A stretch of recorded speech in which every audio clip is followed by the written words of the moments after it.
আমি একজন ভারতীয় এবং আমি আমার দেশকে ভালোবাসি, কিন্তু ভালোবাসা মানে কি সবসময় চোখ বন্ধ করে থাকা? না, ভালোবাসা মানে সত্যের পাশে দাঁড়ানো, সেটা যতই অস্বস্তিকর হোক না কেন। আজ আমরা ইসরায়েলের কাছ থেকে ড্রোন নিচ্ছি, টেকনোলজি নিচ্ছি এবং অস্ত্র কিনছি। এর মানে কি ইসরায়েল আমাদের নিঃস্বার্থ বন্ধু? সত্যি কথা বলতে মোটেই না।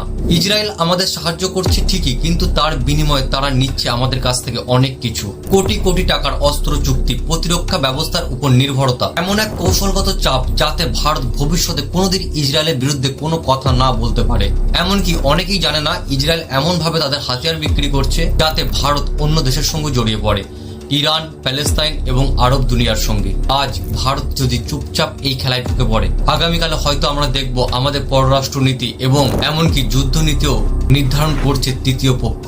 এটাই কি স্বাধীনতা? না, আমি ইরান প্রীতি দেখাচ্ছি না। আমি শুধু বলছি, যে বন্ধু বাস্তবে কিছু না দিয়ে মুনাফার কথা ভাবে তাকে বন্ধু বলা যায় না। আমি ভারতবাসী, আমি চাই আমার দেশ স্বাধীন হোক, সজাগ হোক, কৌশলগতভাবে বুদ্ধিমান হোক। বন্ধুত্ব হোক সমান তলে, নট সমতলে, নট শর্ত সাপেক্ষে।